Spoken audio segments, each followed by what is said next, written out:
Hey, welcome back to the Loyal Sons podcast. I'm the Hoff. As you guys can see, I'm sitting here solo right now, only temporarily. Brett and I ventured away from the normal format this week to take the opportunity to have some special guests join us. A band by the name of Down 430 from down in the Georgia, South Carolina area. They've been getting in the studio, recording a few of their singles and getting those out. A band that is growing in popularity. I was really excited to have them on the show, hear about their sound, their experiences, talk a little bit of sports with them. And Brett and I will be getting back to the normal format next week, where we're going to be covering, obviously, our beloved Cyclones, the Hawkeyes and Huskers, and really, as we start heading into conference tournament time, really start digging into what these teams got upcoming for them. All three of them have some exciting games coming up. So we're really looking forward to getting back to that. But in the meantime, y'all enjoy our little powwow we had with Down 430 this last Sunday. Here you go. We're here with Down 430, and you can see that three of the guys, they're down currently in Nashville, which is why they're in a separate screen. And then we got Brian that's back in Georgia. Brian wasn't able to join them in Nashville this weekend, but welcome, guys. What's up, guys? Appreciate y'all having us on. Hello. Yeah, happy to have you with us. If you guys wouldn't mind, go through and just kind of one by one, if you'd kind of just give us an intro of who you are. I guess just who you are and where you're from. Start it out. Go ahead. Well, I'm Talton. I'm the lead singer. I play rhythm guitar, and from Edgefield, South Carolina. That it. I'm Tommy. I'm the bass player. I'm actually his cousin. Grew up right beside each other. We're his cousin. All right. Thank you for explaining. I thought you all were brothers. Hung out. He may as well just be my older brother. Okay. Edgefield, South Carolina. Lived in a 430 our whole life. Right. Bradley Carter. Brad, whatever you want to call me. I played the drums from Johnston, South Carolina, but originally from Georgia. Been living in Johnston, Edgefield County for past 3 or 4 years now. So, right. I'm Brian, newest member of the band. How long you been with the band, Brian? September was my first show, September 5th. Yeah, okay. 6 months ago. Right. Originally from Grants Pass, Oregon, and then via the military, after many years, settled down in Georgia. So live in Evans, Georgia now, which is, say 45 minutes from it, Edgefield. Try to cross the Savannah River. And I know I already said this once, Brian, but thank you for your service, man. Are any of you, the other guys are any of you other guys in the military? No, I wasn't cut out for it. No. Hey, man, I'm the same way. Well, Brian gave me a rundown quick on kind of some of the things he went through in the military. Man, tell you what, it's hard to be afraid of anything with what you went through, man. Holy shit. Young, dumb, and full of testosterone, and just doing my thing. I love it. So as far as the backstory for the band, I know that I saw something on TikTok quick where the name Down 430 came up, or kind of came up for you guys. So fill this in. Where did it come from? So I said we're from Edgefield, and it's a small town, helping people or something. I mean, just small, 2 red lights. And we're probably about 10, 12 miles out of town, and the road where you get to where we live is called Meeting Street or Highway 430. And so everybody always asks, where you live at, or where you from, whatnot. We always just say, we live down 430, down at the end 430. So that's kind of how the name. All right. Makes sense, man. So let me ask you this, where you're from. Where you guys are from, if you say that you're from, so you guys are technically from South Carolina. Brian, you're down in Georgia. Now, with Brett and I being from Iowa, we run into this anytime you meet somebody in Texas, or anywhere for that matter. If you say you're from Iowa, they immediately go, "Where from?" And you tell them the town, and then they immediately go, "Well, do you know Bob Smith?" You go meet a lot of people out of town. You go meet a lot of people in town, and we're like, you run into somebody and be like, "Where are you from?" And let's say Edgefield, or we'll say Edgefield. They'll be like, "Where the fuck is that?" I say, "Do you know where Augusta National Golf Club is? Where the Masters is?" "Yeah, we know where that is." I'm about 45 minutes from there. That's where Evans is. But it's actually kind of funny because I did a little research. Saw y'all from Council Bluffs, sir. I saw something about Council Bluffs, Iowa. I had a good army buddy of mine from Council Bluffs, Iowa. Served with him in my first tour overseas. My dad was raised like the first 10 years of his life in Hardington, Nebraska. And so he knew about Council Bluffs and everything. And I was like, oh, wow, these guys are from around like my dad's neck of the woods. Yeah. No, it's one of those where there's a joke about Iowa. It's like anytime somebody asks you where you're from in Iowa, there's like 3 different regions. You either say, I'm from the Quad Cities area, I'm from the Des Moines area, or I'm from the Council Bluffs area. As far as the band coming together, I went into a little bit of a backstory about that with y'all's style and y'all's sound. How'd y'all kind of come together as a band? So I started out, I guess it was around 2019. Honestly, the first time I've ever played publicly, like in front of somebody, because I was always pretty shy. Like I played guitar and sang for, since I was about 13 or so, but would never do it in front of anybody. And then somebody somewhere mentioned about American Idol coming to Columbia, and my mom showed it to me and was like, "You should try this." Went up there. Like I said, never played in front of nobody before. Didn't have a clue what was going on, and went up there and did my little 30 seconds, and told us all no, and we walked back on outdoor. But after that, afterwards, it was actually one of my sister's friends from school. Her family owned like a vineyard, winery, whatnot.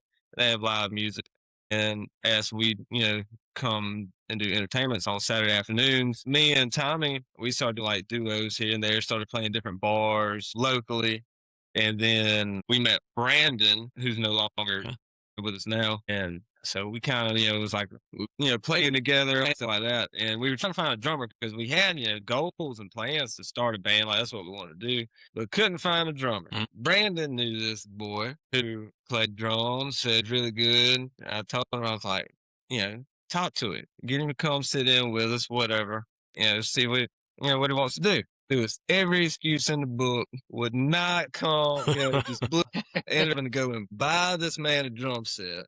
Paid $500, my own hard-earned money, and then this guy shows up to play him.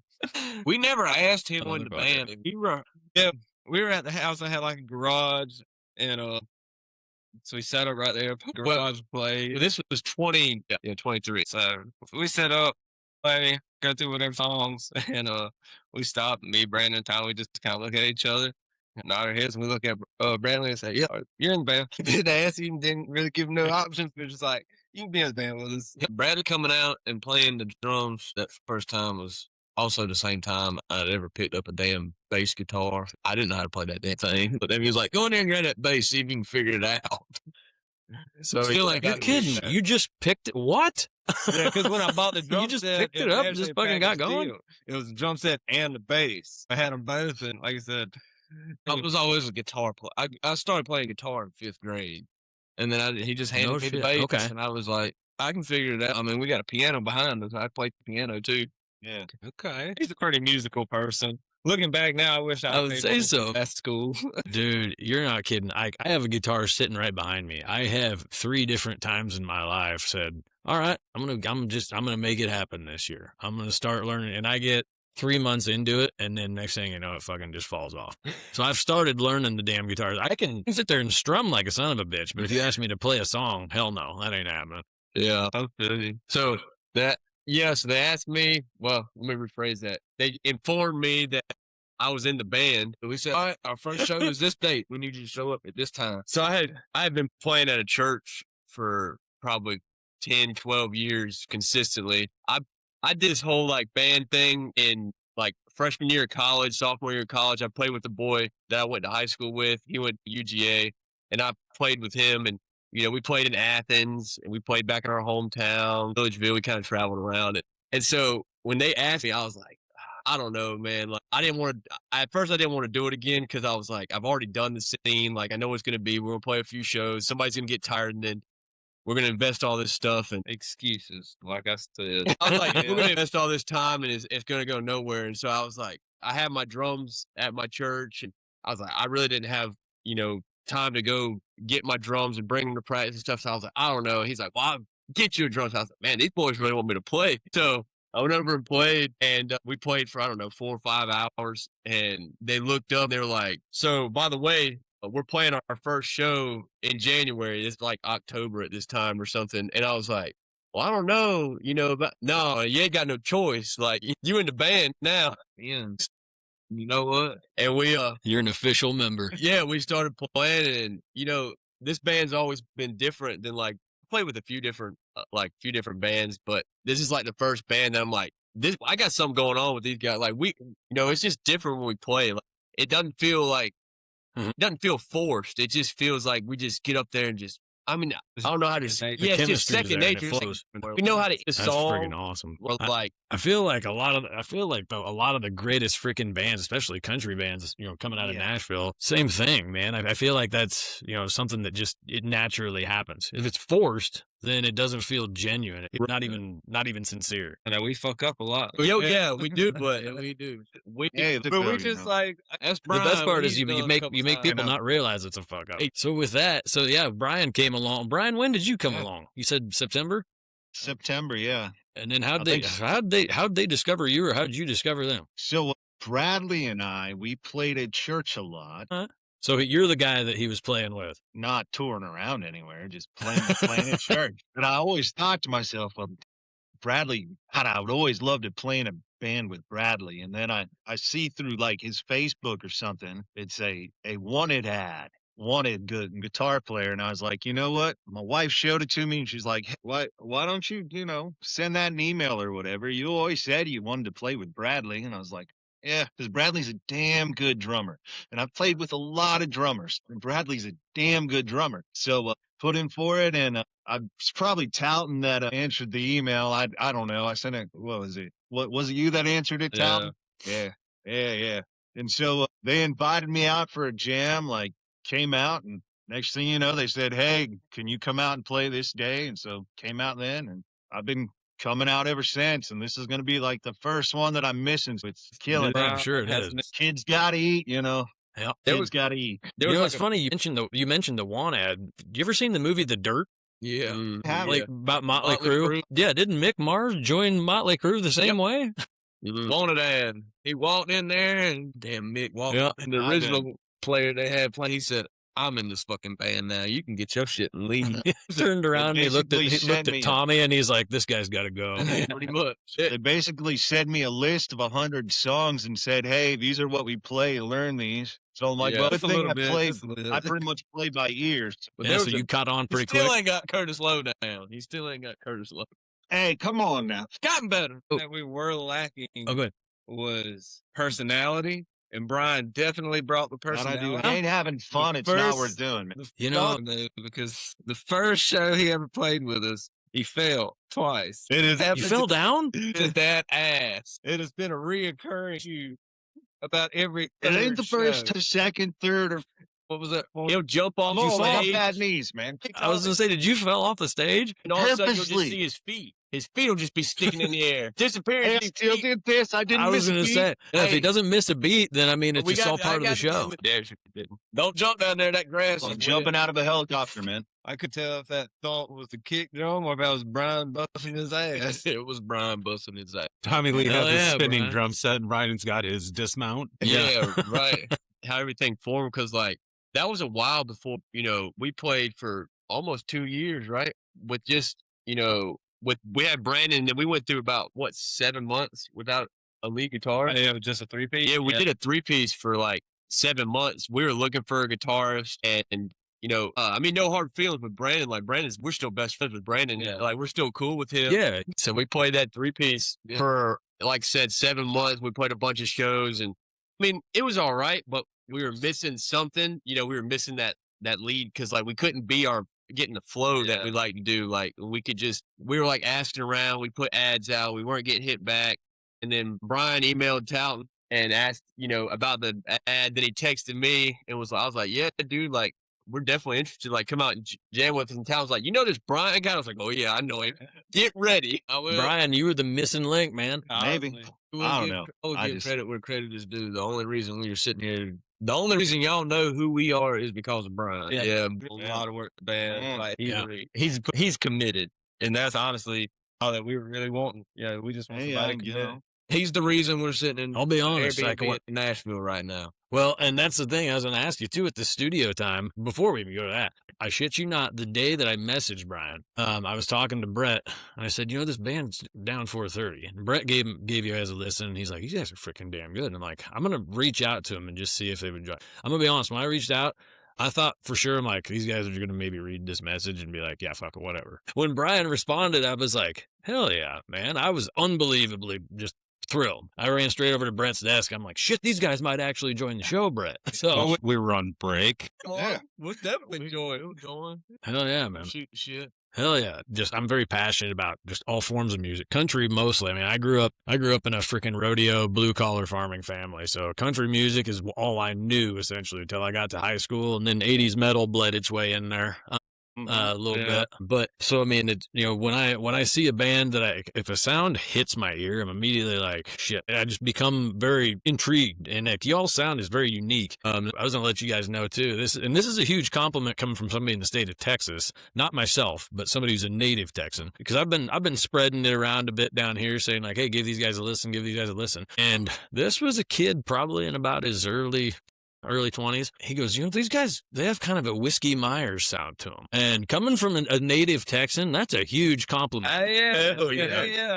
We're heavily influenced by Whiskey I'll Myers. say, I know a lot of their music, seen them live, meeting out. I'm not a big fan of my own music, especially what we've released. Yep. We're writing new stuff, putting new stuff out. Kind of starting to like That was it. what I was going to ask you little about. more. With the studio time, you guys are focused on more newer stuff right now? Yeah, Yeah. for the most part.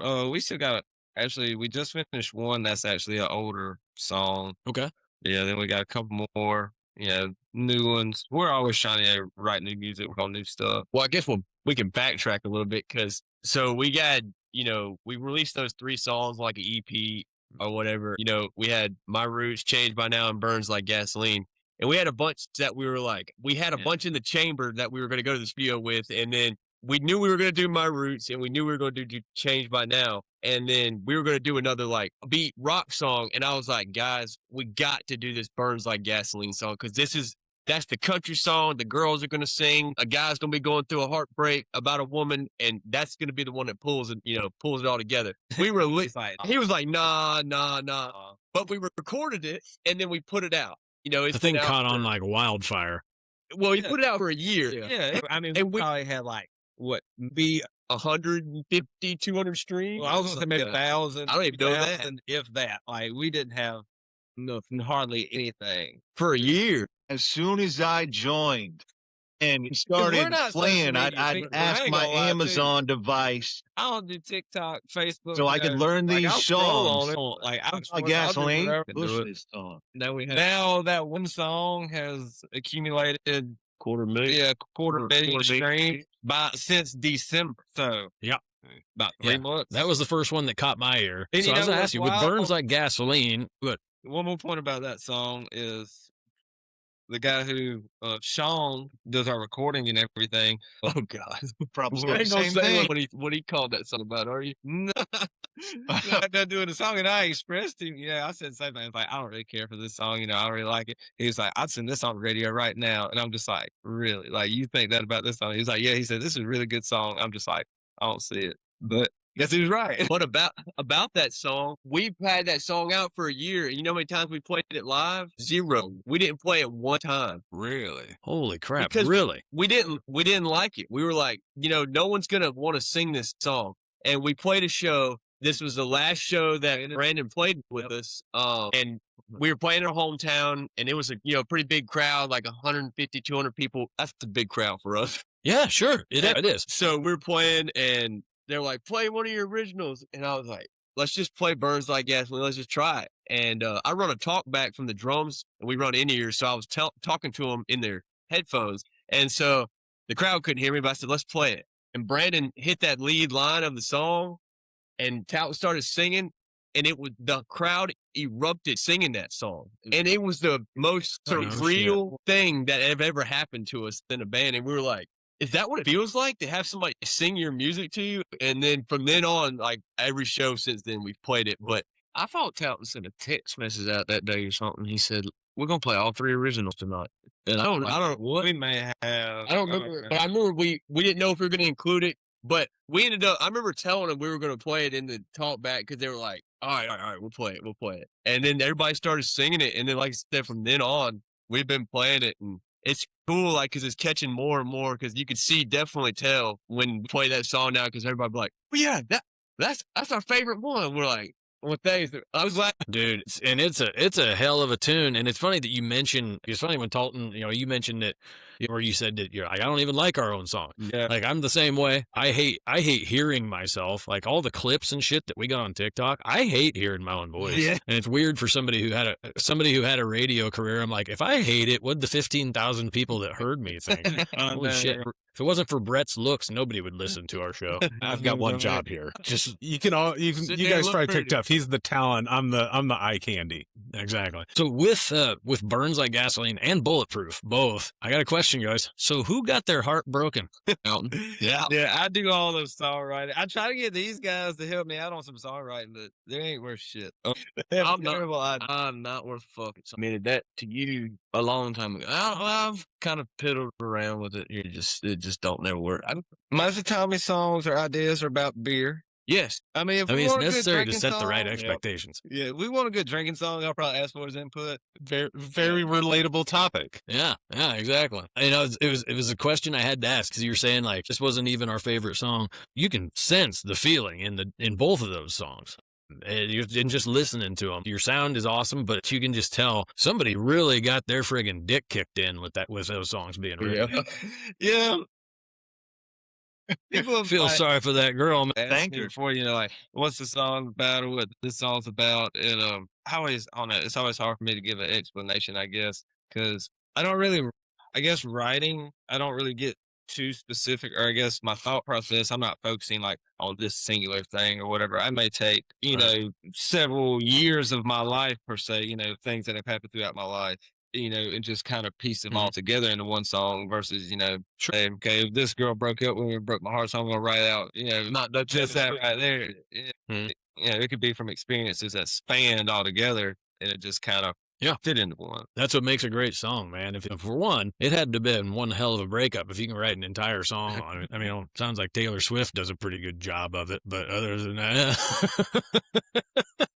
I know Bulletproof is badass. One that I've been more partial to since we released it. I'm not the biggest fan of everything we put out, but I mean, I guess I have some I like more than others. The newer ones that we're coming out with them, I do like them a little bit more. I guess I would be all right. But I guess we're trying. First, I guess Lean took off. Like Bradley was saying, it was more the country sound, that type of vibe or whatever. But I guess with our newer stuff coming out, it's going to be a little bit heavier. I guess more rock sound type stuff. So hopefully I would think so. That's part of the reason that I think it caught my ear so quick was the fact you guys had a little bit of rock mixed in with, there's country obviously, but mixing that rock style in there makes it really catch your ear. And I think we're really still trying to find our sound, to be honest. We have a lot of influences. Yeah, a lot of influences. And when we're playing a song, we'll never play it the same way twice. No. We're always, it's always getting changed. I'd say when we first started out, we were probably more closer to traditionally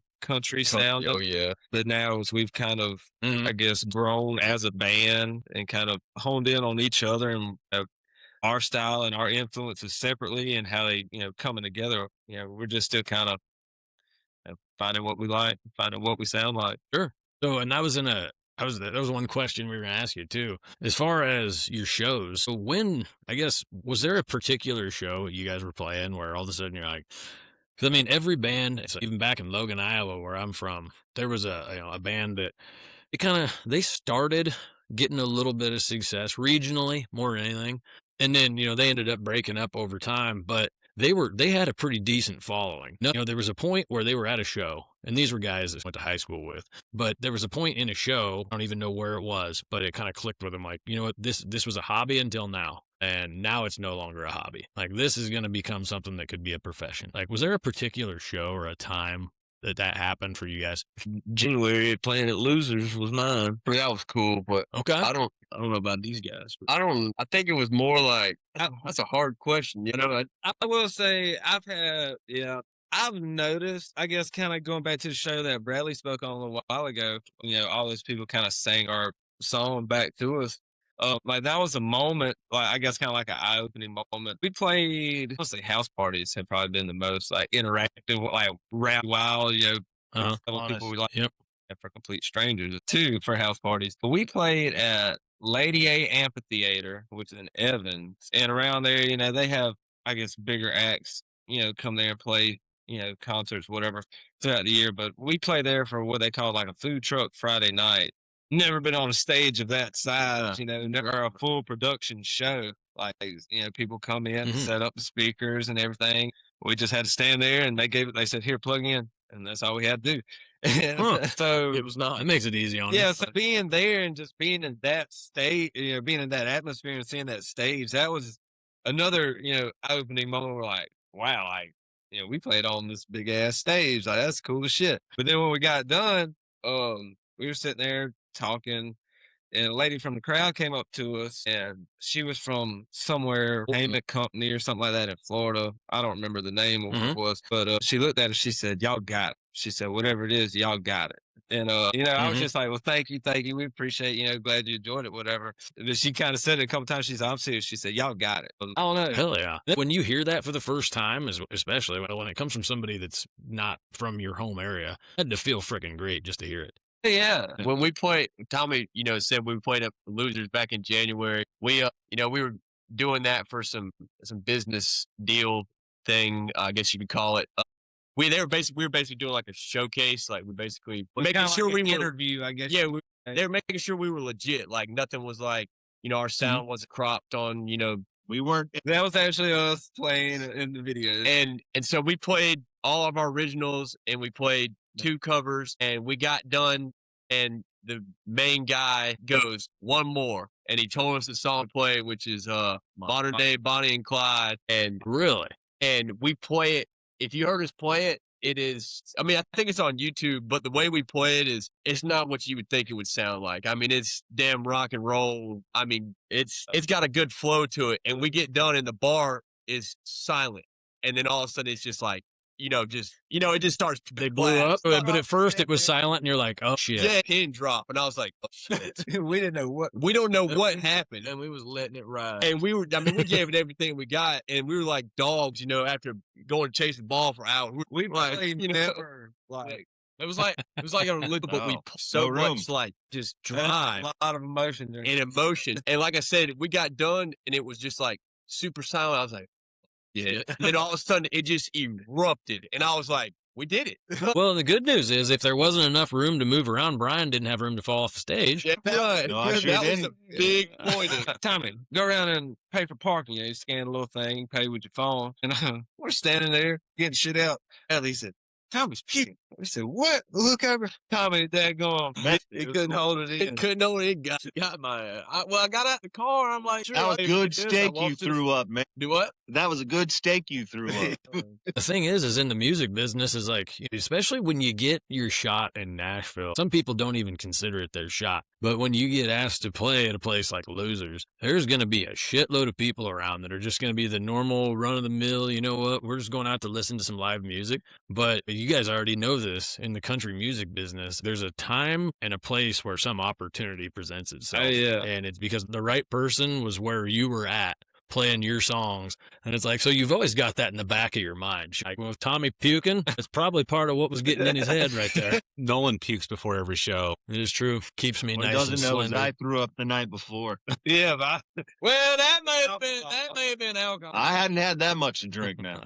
Brian said, he said, I don't I've drink been no thrown more. up from I don't drinking drink for no more." years. I don't know what Shows you're you- talking about. What shows you guys got upcoming? Brian was actually kind of filling me in a little while back about there's some shows upcoming, but also too, is there some festivals on the horizon? We got word. Like I said, we're still nothing like we haven't got like no 100% Confirmation. I guess confirmation, detail, and stuff like that. So that's still kind of like a low key thing right now.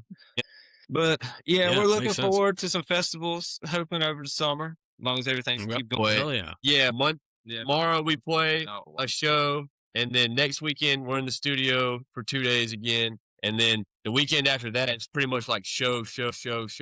But nothing's like, we don't have any like, we're playing a charity show on March 7th that I'm really pissed off about that one too. I know. said, Brian, you can drink many beers you want. You ain't even got to drive home. Be listening to briefings all Saturday. Bored. I'm and sure we'll that's be gotta kill mingling you, with the man. people down there, Hey, hanging We're down. gonna bring the pontoon boat, just have a good old time. We do got March 21st. We got that steeplechase. Oh. That's a big deal. Still chase. Chase. Right. Oh yeah. That the steeplechase, like basically, so like, our hub we're from Edgefield, but our hub's like Augusta, and then Mhm. Aiken, and then Columbia. Aiken's like right in the center between Augusta and Columbia, and it's a big horse community. Like it's race horses, eventing, show horses. They got all the horse stuff over there. And so every year they have the beginning of the steeplechase, which is a race, and they're racing, but they're also jumping. And so you got the beginning race in the fall, which we played for that back in November. That was the opening of the season. Then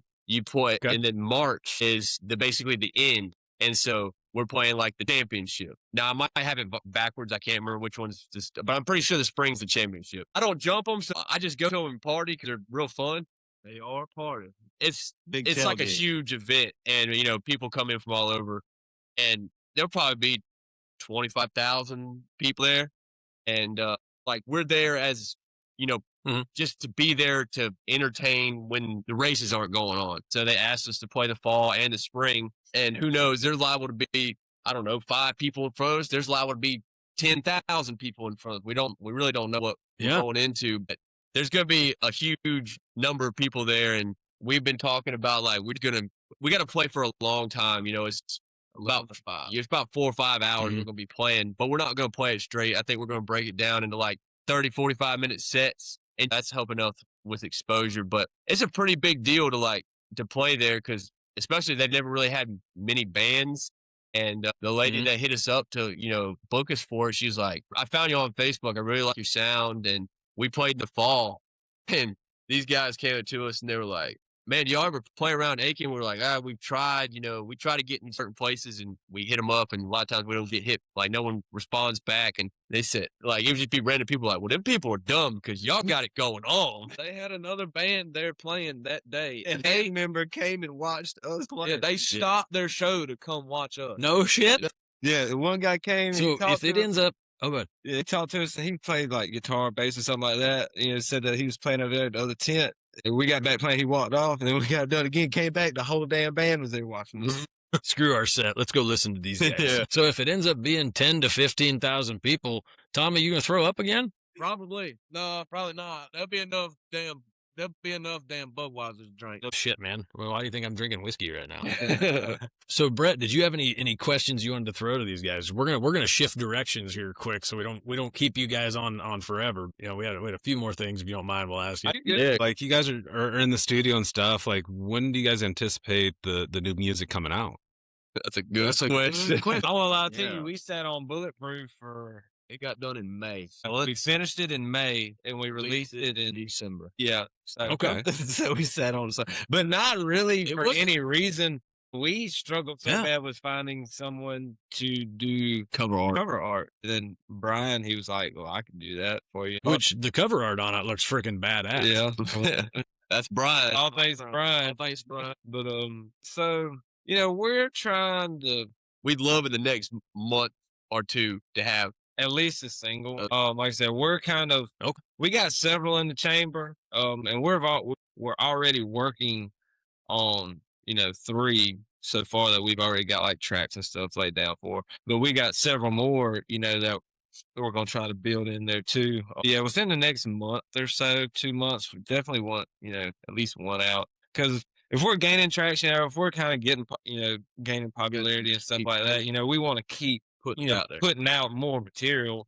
I'm going to say this. I don't know if Talton or everybody else can agree with me. I think the 2026 goal for Down 430 is to have a full, complete album that would be nice. Yeah. But now I'm also kind of in the mindset we can get 3 songs done, in a couple sessions at the studio, or do something before, why hold on to them while we're recording these? We'll just go ahead and drop them.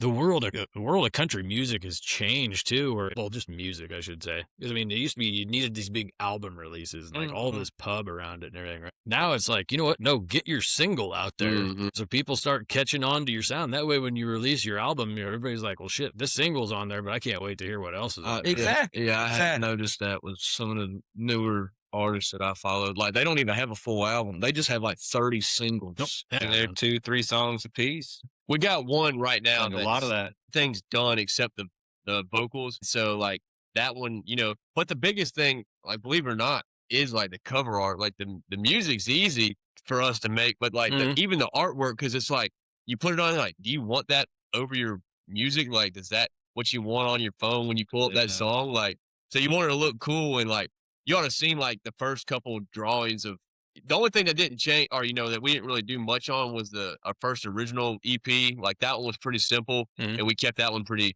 basic, but Bulletproof, we probably had 100 different versions of the album art. I had a version. I think Alton had a version that looks like shit. No, that looks like shit. That one's better, but it's still ass. The one I sent was like the one I sent had like a purple background and it had a red heart and it had like a 9mm bullet going through it. Shit. I had that crap where I took the photos and wrote the Dear John letter or some crap and he wrote shit.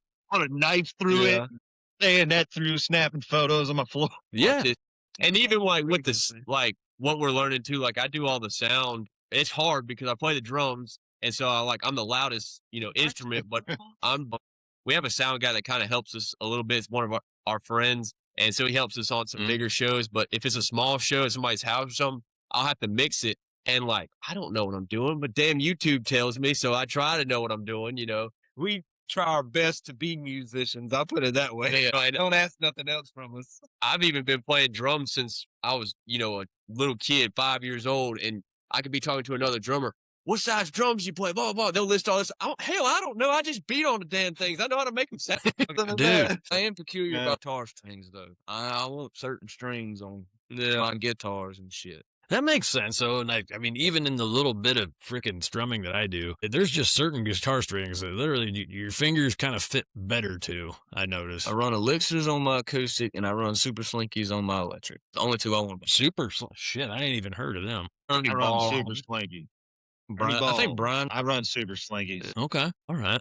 It's funny you mentioned the whole, we're musicians, you're talking to me about different pieces of drums, or you're talking to me about this or this, and you guys are like, fuck, just give me the instrument and I'll play it. The amount of freaking time, that's what blew me, when I was, way back when I was working through it, the amount of musicians you'd meet that literally said, because I would ask them about tuning their guitar. I'm like, so how do you know just by ear, that this is the right note, this is the right note, and what's a C, what's a D, blah, blah, blah. And the amount of them would be like, shit, I don't know what's a C, a D, and a G. I just pick it up, and if it sounds good, we'll run with it. And these are people that are shit. They're big time in the end. That's literally all they know is what sounds good out of the guitar. They couldn't tell you what a C, a G, or an E, or this flat or whatever is on the goddamn guitar. I always say there's never a wrong note. You learn it either sounds good or it doesn't sound good. So you either learn from it or you don't. He told me, Brian, learn from it. If it hits and immediately you're like, shit. Yeah, and it was probably and just slide left or right. You're good most of the time. I got the marketplace. Here's my drum tech. He can tell you. Yeah, exactly. I could just. Well, what about your sticks? Do you have a certain size? I couldn't even tell you how long the damn things are. I just know what feels good in my. That's actually a really good question. I have never thought to myself how long a drumstick. I couldn't tell you. I'll be honest with you. I don't even know. I've always played with the same size, but you can get different lengths, like the way I place ends, probably. Yeah, the way I place my drums. I'm just giving an example, because I watch those things on YouTube of drum people talk. They're like, oh yeah, we're on this tour. I'm playing with this kit this time, and this person hooked me up with this. I'm like, damn, I think that somebody says Yamaha. I think that's what I'm playing, Yamaha. Hell, I can't remember what these cymbals are, but expensive. I know they're expensive. Is all I know. It's just funny how you meet musicians and you meet people in the band and they're just so into oh man, I got this guitar and this person's touched it and had this pickup put on it. And I'm just like, it's a fucking guitar, But this is super fun. I'm enjoying this is fun. This is cool as shit. Never. I'm really not a podcast person. Not for any shit, reason. Man. I said that about myself about 2 years ago. I was like, I'll never podcasts. Those are for nerds.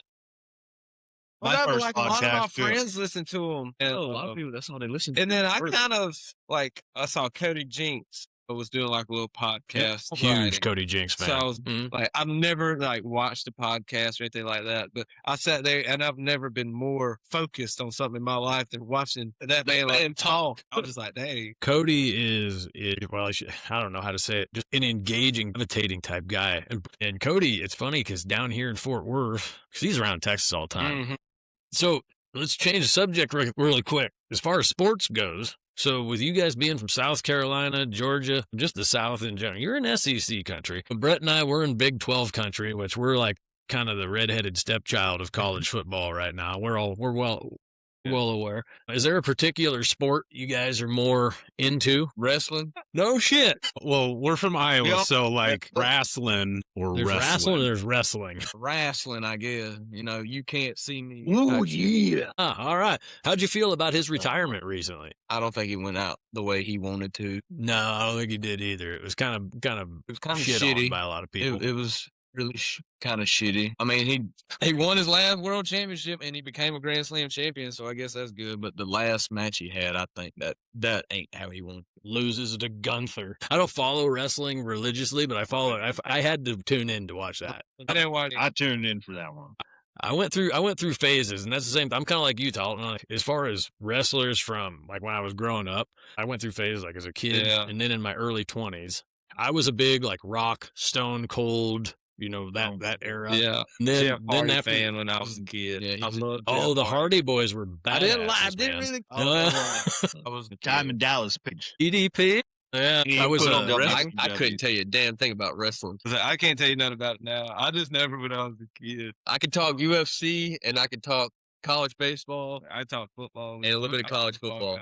I can Alright. talk Braves and college football. Braves and Braves college baseball. football. Yeah, Braves yeah, and the baseball. Falcons. Yeah, had a lot of faith in Matt Fail- Ryan. Man, y'all got shit. Your running back's name, Bijan. Bijan Robinson. It's like, man, if y'all could just get an offense developed around him, shit, Just like man. when we had Julio. I mean, Yep. back then we didn't have no defense. No, we didn't. But we made it to the Super Bowl, It's just and then everybody. It is true. everybody Of the worst losses in a Super Bowl I've ever seen in my life. What was the by worst? way. You haven't recovered. I mean, I cried. I was so mad. I had to go. a house full of Falcons fans. We were partying at halftime. Everybody's drunk. Lady Gaga. Yeah. We were like, "Oh, we love this. Oh, this is great." And then when the game ended, it's like the TV went off. No one said a fucking word, and everyone just got in their cars. That's all you Well, can I do. mean, Driving to work the next day, just like, what the fuck did I watch? I remember sitting on. I was sitting on my couch down here in Texas, sitting here looking at, was it a 28-3 score? Yeah, How could you? And I'm sitting here forget? going like, 3 minutes and 28 seconds left. I'm sitting here going like, shit you not. I'm sitting here watching this game thinking, there's no way Tom Brady can come back from this, can he? He's come back from everything else. There's no way he can do this. Son of a bitch. It was a hell of a tide turn. And That's if for damn nobody sure. didn't get that game, It's like damn, It's true. longest. I know, right? if we're running the ball and we have a 25-point lead in the first half by running the ball, wouldn't you think we would just run the ball again in the I think second we half? should start. Yeah. No, Who the hell was y'all's running back that year, Devontae by the way? Freeman. We had, and it was him That's right. and, Yes, that was when he was in his the prime. We had Mhm. two. Yeah. Well, then, mean- so Brett's a Packers fan, and and don't hold this against me. You can see the helmet in the background. I'm a Chiefs fan, but I've been a Chiefs fan since I was literally 8 That years was old. before When people, Mahomes. there's Yeah. 3 phases of Chiefs fans. There's you've been there through the dark years when you're like, we're going to make the playoffs. Well, that's good. And then, you know, we were just happy to have a 500 season. And then there was the Patrick Mahomes stage of fans that came aboard. And then there was the Taylor Swift stage of fans that came aboard. We've had stages, but yeah, Brett's been a Packers fan. Brett's gone through it with me as well. I the say, last we couple of beat years the as far as Packers football To watching. go to the Super Bowl. Yeah. I had an uncle that was a diehard Packers fan. He was talking shit all week, and I said, "Come on, Calvin, you're going to see, man." I've learned to not talk shit with the Packers, especially now. LaFleur is their head coach, and he likes to recreate the Super Bowl a lot. So, yeah. So as far as college football goes, so a couple of you mentioned like in college football. So what is it? You know, you mentioned playing in Athens or being in Athens. Are any of y'all Georgia fans? Right here. Ryan? Got Georgia shit on. From Yeah. wife is a giant Georgia fan, so I guess I'm forced Yeah. to play. I'm just going to hang out right here. Here we go. And I will tell you what, Brian, you can let Amanda know this too. But when there's a Georgia game on, one of the most obnoxious people I've ever been around will yell at that TV. I had to get on. We were sitting there at the house, and Georgia was winning. Like it wasn't even A close game. It wasn't even close. It wasn't even really worth watching because they were just blowing them out. And they kicked the kickoff or called a kickoff return. And Brian's wife and another buddy that was over there as a Georgia fan, they just started yelling. I said, all they did was catch a fucking kickoff. I said, why are y'all yelling? I got a buddy of mine. We're number one. I got a buddy of mine. He's a huge Georgia fan, but he will text me. He was like, "Well, we went undefeated or some kind of in that aspect. They'll play a fucking game." He was like, "Well, we beat them, but we should have beat them by like 40 points." So I'm like, "You won, didn't you? Yeah. What the fuck does it matter?" But then you switch gears to like the state we're from, South Carolina, and House divided. Gamecock. So let me give you a little rundown of the Gamecocks here. All right. They suck ass, but their fans are the lowest fans. When you hit just third randomly quarter, put hit third. You guys, like South Carolina had one of the, my old man back in Iowa, everybody calls him Gino. He's a short little cowboy, doesn't go anywhere without his cowboy hat on, like, just blue collar guy, tough as nails, doesn't know shit about the sport of football, even though he was an all-state running back in high school. But this guy doesn't know a damn thing about college football. And it's funny because you mentioned South Carolina. Y'all had a quarterback that was the one player ever that I heard my dad say, "That's an arrogant son of a bitch." Spencer Rattler. Yeah. It was all because of when he played at Oklahoma down here, when he went to the Red River game. I was actually at that game where he got benched. But when he walked in front of the rest of the team, and my old man, like I said, he doesn't watch college football at all. And he's like, that kid's a cocky son of a bitch. Well, you got Clemson. Like I've been a Clemson fan. Well, this is funny too. Like I didn't know much about. I didn't know you were a Clemson fan. I didn't know you were. I thought I was the sole one in the. Well, I know. I say I'm a football fan, but like I knew I'm not a Clemson. big football fan. Like I'll watch it, but I like college baseball is my thing. Like I love college baseball. And South I Carolina's always played got for a little team. while. I was really good. Played in high school. Got hurt. Played a little bit my freshman year in college, but I had to quit. I tore my shoulder up pitching. So I had to get out of that. Yeah. Well, shit, man. With you being a college baseball fan, shit, Brett and I, like being from, the Omaha area. Oh, yeah. Like, obviously, that's something. World Yeah, you're Series. well aware of the College World Series. Yeah, I was playing nice. in high school. But yeah, funny story, had some interest in Coastal Carolina, and that was the year I was actually going to, if I would have went, Chanticleer. yeah, who knows what would have happened. Anyway, that was where I was, I had been talking to the college and stuff like that. And I was going to pursue going there and got hurt, had to stop playing basically. So I went to a local school around town, but we were watching them and, they made, I think it was 2016. They went to the College World Series, won it. And the sports thing we were going with is like with Clemson, so going with Clemson is, like I love Dabo, and right at high school and college was like the best time to be a Clemson fan because you could talk so much shit because they were so good. Was like, back when they had Deshaun and everybody else. Deshaun, Taj Boyd, he likes them happy. Yeah, bro, CJ Spiller, you got all the they younger. Yep. They younger. I was in high school. I remember CJ Spiller. They all younger. Fucking third grade. I was a big Clemson fan because of those guys. It was, like I said, it was the best time to be a Clemson fan, like my age, because you could just talk shit to all your buddies.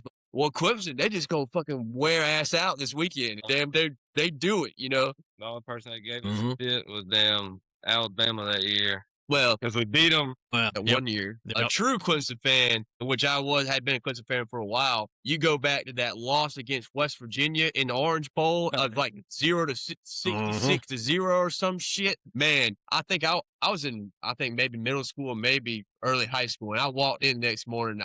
I was ready to burn every Clemson thing I had. Every week for like Clemson and Carolina, like what they do? No. So at Carolina, during rivalry week when they're going to play each other in football, they build this giant ass tiger in Carolina, and they light that some bitch on fire and burn it. And all the students go out. It's like a, like, hoo, hoo, hoo, like a damn cult thing for the damn college week. And then I don't know what. Holy shit, man! Clemson does something similar to that, but you always see like Clemson hate week. Clemson hate week. Bro, I remember the last time Carolina beat Clemson because I got a friend of mine, and I love talking shit to him so much. It just brings me such sheer joy.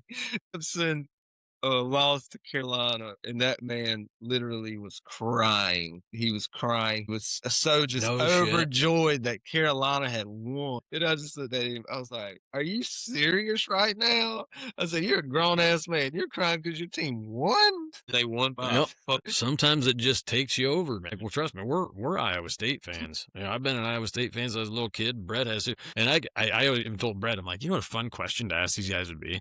Tell us one thing that you know about Iowa State University and see if they can even think up of anything. Yeah, Iowa State in the middle of it. That's their logo. Cyclones. Brian knew the Cyclones. Yeah, like, trust me. Like, outside of basketball, there's a lot of years of irrelevancy. But I have to say that down in the South, Georgia, South Carolina was badass because if you were a Georgia fan and you live, that way, I missed the border badge. Georgia won the college or the national championship, and then the damn Atlanta Braves come in and win the World Series that year. I mean, it's weird how it comes in pairs or threes like that too. Because it's funny. Because like Iowa State, shit, Brett, what was it? We made the Big 12 championship. I think the same year the Chiefs won the Super Bowl. Yeah, recently, and like this was you're talking to. I'm sitting here as a Chiefs and Iowa State fan. Back in the late 90s, if Iowa State won 4 games, we were happy. If the Chiefs went 500, we were happy. And then here I'm sitting here watching both my teams go to the conference championship and the Super Bowl in 1 year, and I'm like, holy shit, is this reality? Yeah. As Iowa State fans, we definitely leaned into win or lose, we still booze. So. Hell yeah. You go down south and you go, talk about just random sports, well, it used to be the Atlanta Thrashers for the hockey team.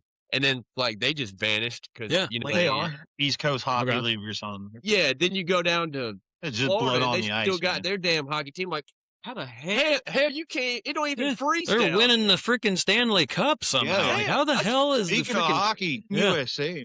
Yeah, dude. Did you guys get to see that today? Yeah, I watched it. I made my kids watch that shit. I'm like, I'm 43 years old. I ain't never seen this shit. You're gonna watch this gold medal ceremony. Yeah, I was the same way. I wasn't born in 1980. I've never seen us win a fucking gold medal. Yeah, I love that. Cool. And the women beat them too. Oh yeah, last year. Was it 2 years ago? They booed the national anthem, and then they puck dropped, and in the first 9 seconds, they dropped the puck, and not a goddamn person went for the puck. Every single player just went right at the player across from them and just started beating the shit out of each other. Good stuff. So Brett, did you want to put these guys through the CB scanner quick? Yeah. So we're gonna give them a rundown on what it is. So this is a wondrous, amazing group that listens to the Council Bluffs, Iowa police scanner, then they transpose it and put it out on social media. And if you know anything about Council Bluffs, is you can't make this shit up. It's just crazy. I'm going to start it, and then I want you guys to use your creativity to tell me what happened next. And trust me, be as out there as you want, because you can't believe this shit. And then I'll let you know what happened. All right. So first one. You can ad-lib here. Yep. First one. This was a welfare check. The police responded, the caller stating a male wearing a sleeveless navy blue shirt and gray pants. Why were they doing a wellness check on this guy? You can think of anything, trust me. Gray pants, sleeveless navy blue, and it is winter up in Iowa. And I'll give you a hint. They were in an intersection. Damn. He had to shit, and he done shit, and he was trying to run back to the house. He done cut his sleeves off. Yeah, the intersection. Cut his sleeves off to wipe. Yeah, that's right. Yeah, he's using his sleeves to wipe. Hulk Hogan his whole damn shirt. That's our best guess. Not a bad guess at all. That's our okay. So this individual was actually walking through the intersection, punching the air and screaming at people in their car. Hell yeah. Yeah. These are good. Okay. They get better. So next one. This is under the category of assault. So police responding, caller states neighbor came to their front door and pepper sprayed him. Why'd the neighbor pepper spray him? Came to the front door. This is in the Midwest. This happens in the Midwest. Yep. Yeah, yep. In Iowa. Somebody stole somebody's beer. Probably the whole damn cooler. Beer dispute. Are they relevant to this happened pretty recently? Oh, yeah. Yeah. Somebody got their snowblower stolen. That's the only two things I could think of happening in the Midwest. Sam, what'd you think about? Stolen a tractor tire? Why did you pepper spray it? And then took all the weed out the field. Oh no. So the neighbor that pepper sprayed the other neighbor is stating that the reason he went and knocked on the door to pepper spray his neighbor was because the other neighbor pepper sprayed his dog earlier in the day, and he wanted a little revenge. When I read it, I was like, how many people have pepper spray in Council Bluffs? That's true. That is true. People don't usually piss around with pepper spray in Council Bluffs. They usually just go and get their gun. That's true. That's true. All right, last one. This one actually didn't happen in Council Bluffs, but right across the river in Omaha, Nebraska. So an individual called the police, and all he said is, I met an individual on Facebook dating. Why would someone call the police to report meeting someone on Facebook dating? They're already dead. Fished. A dead person? His funeral last week. No, this individual felt the need to call the police because the person they met on Facebook dating, I imagine they probably met at a bar or met dinner. I don't know, coffee. But as soon as they met, the person started yelling at him and screaming at him in public. That's all. Yeah. That's it. My Yeah, ex-wife? like, why would you call the police on that? That's like, isn't that like every other meetup on Facebook dating? Damn right. Tommy, you got any experiences with that? My ex-girlfriend came Shit, off they never Facebook met my dating. ex-wife. Jesus, man. Damn, Tommy got I real won't hands-on even experience. venture into that world. That guy. And trust me, guys, with the CB scanner thing that we read off, Brett has come up. He's found some of these men that, dude, it's like people walking out of a bar and there's just a random dude standing down the street that the cops got called. They called the cops because the dude's standing there in just his underwear with his pants on the ground, but he's wearing a jacket. Yeah. Hell yeah. Let me tell you about this. We were at a show. We were playing at a bar. And it was Halloween night. We were Good time, Johnny. They were going to have a costume contest, during one of our set breaks. They told us to MC the winners, all that shit. We're in there, just get off set break, but we got pissed. So we go to the bathroom. We're standing there waiting in line. The guy, beside me, he was, giving this weird look. And then, I guess, looking, into the stall or something like that. Anyway, I turn back around, and all I see is this older fella, probably in his 60s. Yeah, at least. Along there, wearing nothing but a men's diaper, like at the Pins. Pull up men's diaper and just walked out the fucking bathroom and right out into the bar. And No shit. damn near butt. Then you gotta be comfortable with yourself to walk around in a freaking adult diaper all Just night not- long. No shit, man. Maybe he's a genius. He doesn't have to go to the bathroom all that much. He just keeps drinking and goes. We gave him with a shirt. What you in now? He may have showed up here with no clothes on, but we ain't gonna let him go. Trust me on this one. We're all winning. The shit we've seen. But yes, and while we were playing, 2 people got fucking arrested in the bar we were playing. We just kept on. About messing with a waitress or whatever, like somebody's messing with one of the waitresses. That's what they were. Yeah, we were sitting there playing a little pizza joint and had garage doors, roll up doors for the window. And it was warm, so they had the windows rolled open. We're sitting up there in front of them playing whatever. Boy starts messing with the waitress or whatever, and they called law. All right. Well, the guy he was there with had a warrant, so they just immediately just come on with me. And then the other guy that was there, they weren't even going. They just told me you're fine, just leave. You ain't gonna go to jail. Just go. That wasn't good enough. Made a scene and whatever. I was we're just sitting there, we're facing the crowd, and they don't walk out, and they're right behind us, blue lights flashing behind us and everything. And all of a sudden, we just hear wham, and we turn around, and literally right there beside us, they done threw him over the window and throwing him in handcuffs. They just suplex his ass. There it is, right there. I'm playing my damn guitar with damn police blue lights going on behind me. Well, yeah, you can see him behind you. You got a picture of Good Time Johnny on there? I ain't got a picture.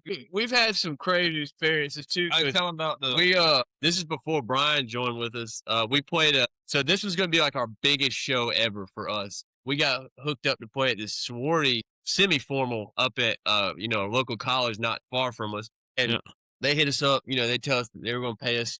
We're all right. And so we're hyped. We're oh, this is going to be awesome. We're going to be playing for a crowd of our age, or not much further younger than us. So I was this is going to be awesome. So we get in there. We set up everything. People are starting to come in, file in, and we're doing sound check. Like I said, I'm doing the sound, so I'm in the back of the room. I'm not playing the drums. I'm just getting the guitars and vocals and stuff mixed. And all of a sudden, they're cut it off. I'm like, what the hell? And so, I didn't know what happened. And everybody's just dead silent. And I walk around the corner, and this cop from the campus, rent a cop, I don't know. He didn't have a gun. He was a security guard, and then there was other cops. I'll tell you the whole story because it gets really funny. And it's this old guy, and he goes, y'all got to, we got to lock this down. There's an active shooter on this campus. Somebody got shot. Shit. Holy shit. Like, God. And so they're like, you need to go in this back room and like lock down. And we don't know anybody. Like, it's just a band. And we knew like the one girl that booked us, but we didn't know anybody there. So we're just like sitting there. So how's it going, guys? We might die together. We don't know what to do, At least we had a good time. Didn't even get to play yet. And so we're like, everything kind of settled down. We didn't hear nothing. And the girls and guys from that place, they're like texting their other friends. Have you heard, is your dorm locked down? They're carrying on. We're trying to find information out. Well, we didn't hear it. So we said, fuck it. We'll go back out and start playing. We start getting ready. And here come this other cop come in. He's eating a damn chicken leg. Just strong. Yeah, just nonchalant. And we're like, is everything good? Like, it seemed like fun. You seem like you chilled. He said, I don't know. I just come back from my lunch break or whatever. It wasn't really lunchtime, but his break. He's eating. And we're like, well, they told us there was an active shooter on campus. That man dropped his chicken and hauled ass out of there. And he'd come back. Who the hell told y'all there was an active shooter? We're like, I don't know, some old crazy guy that was a security guard. This guy was like an actual. This guy was like an actual school cop. Like, he was the police for that school. He's like, who told you? And they were trying to say the girls were like creating this rumor or something. And we're like, we're not even affiliated with this place. Some crazy old man coming here. They're like, he brought him in there and he like told us in front of everybody. He's like, when there's something that goes over the radio, you can't just tell everybody and whatever his name was. And apparently, long story short, it happened like in the town, like, and apparently like the guy just like, he was running from the cops, but it happened like not on the campus. It happened like outside of the town and it come through the radio. And so he heard it, but we're all like, what the hell? Well, it delayed us like 2 hours. So we only got to play an hour and it was still all right. But like the vibe from being like, everybody was ready to party and get drunk and then just died because somebody said that somebody got shot in the face. Yeah. And so that really just killed the vibe of the whole thing. Well, we were locked in that. It was damn hard. We were locked in. We've seen damn fights in at Kathy's. My damn crock pot get thrown across a bar, cheese all over the wall. Going back to the PC show, we locked in that room. We trying to make conversation. Bradley said, well, hey, how y'all doing? My dumb ass go, we still getting paid? That's a good question.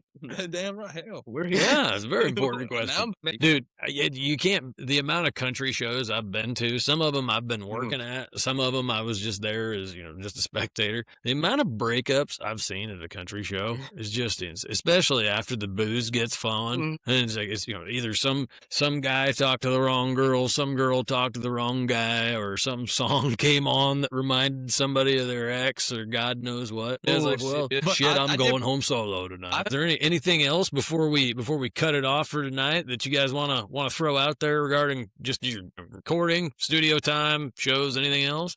I don't want to shout anybody. Follow us on social media, down 430. So, especially Instagram because we're struggling. We play tomorrow night, or I don't know when this is gonna come out, but we're playing on February 23rd, and we're right in the middle between. There's what. Five people, and we're right in the middle. And our Instagram has 200 followers, and everybody on either side of us of that show has over 10,000 followers. So here we are with 200 followers. 1,000, 6,000. You can only make a splash on certain things. That's right. So yeah, the TikTok's working at, but yeah, follow us on social media, and yeah, dude. Like, I don't know. We're going to definitely tease some stuff before we drop any of the new music. Oh, but we do have some pretty badass content coming out in the next couple weeks. We took about 6.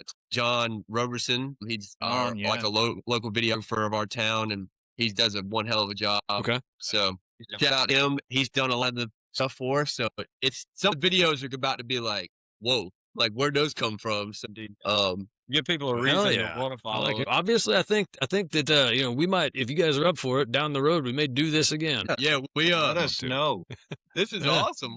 I already talked with Brett, and I was like, we're talking about this summer. Like, I'm like, well, we'll find out where they got a show or two at, and like, we'll just make a trip down and catch you guys live at some point. We'll tell you stuff in the works, but like right now, I guess we're building a map of like where we're gonna be like where our fans are, that we know we can like have people come see it. We're in limbo. So like we're trying to build those areas that we can travel to, that we know we'd have people come see us. And that's what we're doing with social media. But, if we have a show in Texas, or if y'all are like, okay, let's go to Carolina. Yeah, if y'all are down to come to South Carolina, or we make it back up here in Nashville, and y'all are coming, like, let us know. Like, this is a big deal too, because we forgot to mention this. We played at Losers, back in January, and we had a guy off TikTok drive 4.5 hours, or 4 hours, whatever it was, to watch us. Just a fan. I mean, we didn't know the guy. He drove. We know him now. And came and saw us. Yeah. And we were playing for all these big deal people in Nashville, but to see that, like, have a fan. Yeah, somebody will sign Tennessee. We all signed a drumstick for him. They gave him like guitar picks, and this dude was like, you would have thought we were like, I don't know who, name your biggest country artist, Blake Shelton handing him something, because he was like, you're gonna give me that? We're like, bad goodies here. What you want? You drove 4 hours to see us. Yeah. Shout out to Steve, man. Well, that says a lot about you guys, though. You've already got somebody that's willing to drive that far. I mean, shit. So that says, it's awesome that you have a fan like that, but I mean, that says a lot about the sound you guys are putting out too. Yeah, it's just surreal.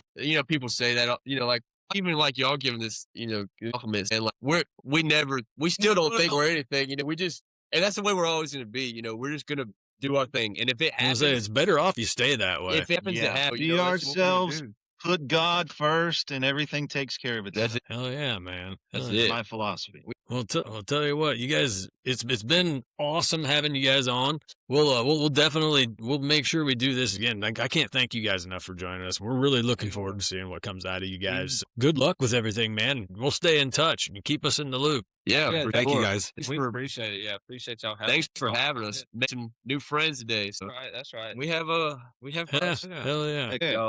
I don't know. Definitely, like I said, we'll stay in touch, and hell yeah, plan on us. Like I said, at some point in time, we'll get down and catch a show, and we'll obviously have you guys back on the show as well, because we're going to keep up with you all. And again, thank you guys for joining. Good luck with the show tomorrow night. Thank you. Appreciate it. All right, guys. Well, we'll go ahead and drop. Yeah, it's been awesome. Thank you guys so much. Appreciate y'all. Later, guys.